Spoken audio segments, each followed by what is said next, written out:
I think empathy is a very, very important quality. You can't even motivate people to have a business if you're not empathetic to your customers and workers. Hi. How you doing? Crazy, crippled, Well, out of my mind, eating my bread and, taking a little nap, yeah. I got this t-shirt, it's kind of crazy. What's a good, black and white's a good combination nowadays. Oh. Go. 50 cents. 50 cents, that's good. Hey, you got $1? Okay, that would really help me out. I can go to the store and fix myself up. Okay. Hey, thanks for coming by. Hey, cool. And what is your name? Paul. Hey, Paul. What's up, Nice to Paul? see you, buddy. Take care. I don't usually give homeless folks money. Unless a homeless person is playing music or trying to better themselves, selling pencils or doing something, I generally don't do much. In this case, I thought the most genteel way to also have him leave was possibly give him $1.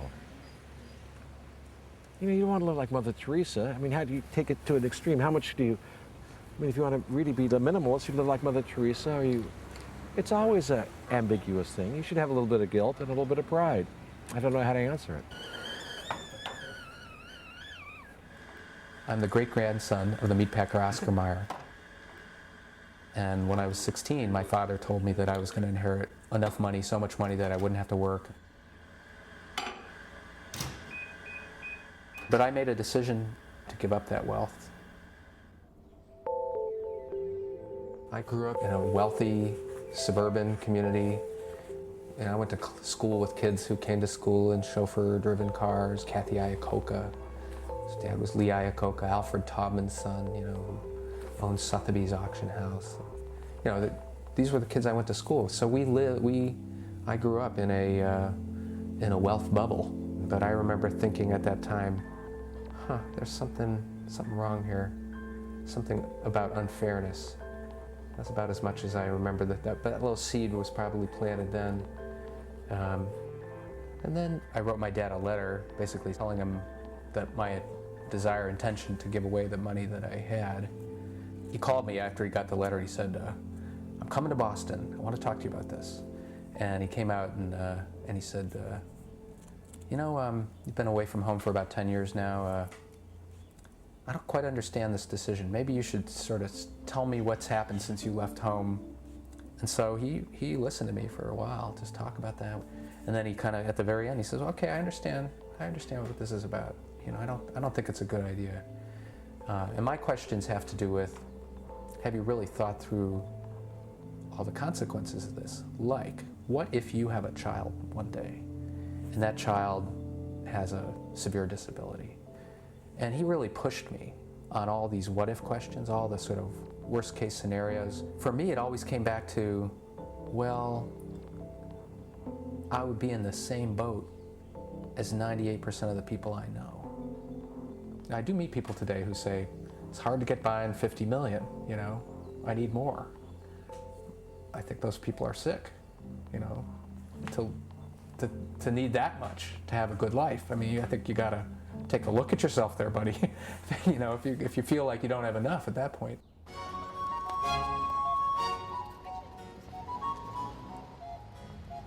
I'm in Los Angeles and I'm staying at the Beverly Wilshire. People ask me why I stay at the Beverly Wilshire rather than other more trendy hotels.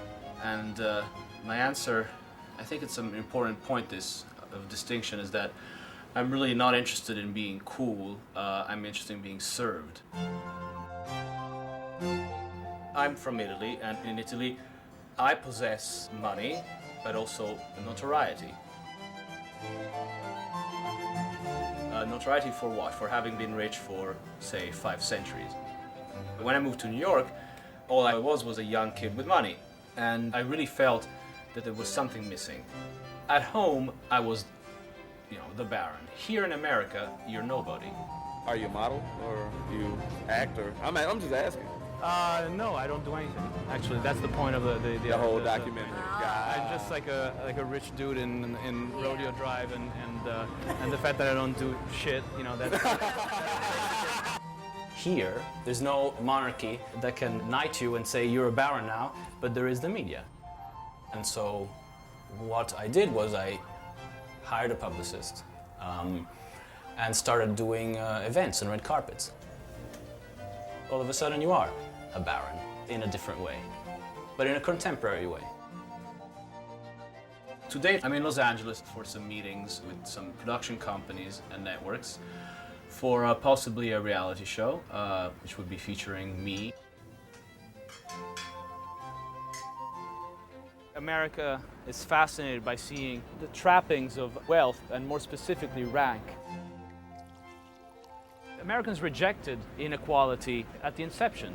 They said no to aristocracy, they said no to all of this. But at the same time, when you shed your sins, you retain a secret desire of having them back. Do you believe that they have to be engaged in proper I can't comment on what they do. In America, some of the richest citizens are treated like aristocracy, even when they go to great lengths to control how the public perceives them. When I contacted Warren Buffett about this film, he refused to talk. But a friend introduced me to his granddaughter, and she invited me to her home to show me what life is like in the second richest family in the world.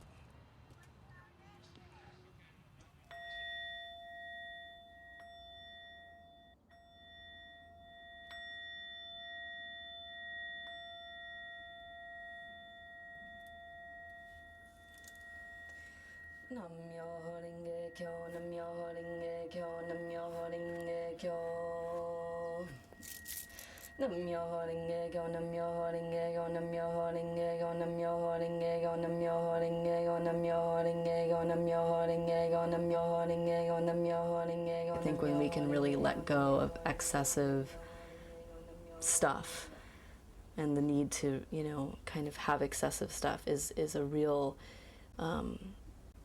there's a lot of dignity in that. I've been very blessed to have my education taken care of, and I have my living expenses taken care of while I'm in school. After we're out of school, we don't get any money from our family. I work for a family here in San Francisco. I do a lot of organizing of just things in their home, organizing of toys.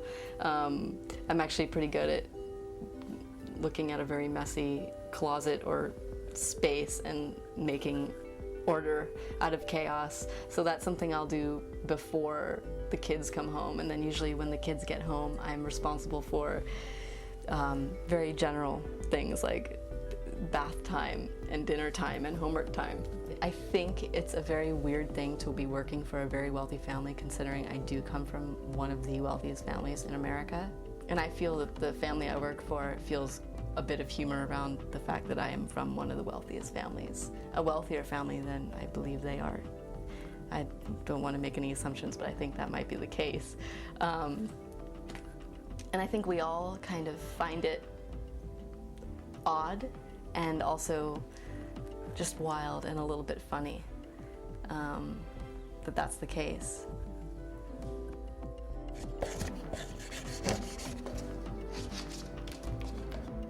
Since I was like 18, I've been totally focused on making art, being an artist. I transform a lot of my questions, doubts, and fears through art. I feel very fulfilled. I feel really happy in my life. I feel like I have more than what I need and definitely what I need. How do you feel like your grandfather would react if he saw you in this video?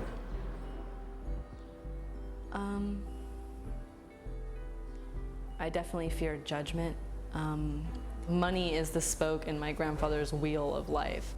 I think either people are coming from a place of love or fear, and fear drives us to want to hold on to things and not share because we're afraid that there's not enough for ourselves, and if we let go, we're gonna not have enough for ourselves. Fear is what stops most wealthy people from talking about their money. In many cases, children in wealthy families are nervous that they're going to get punished for what they say. I don't think Nicole or I expected how severely her grandfather would react to her presence in this film.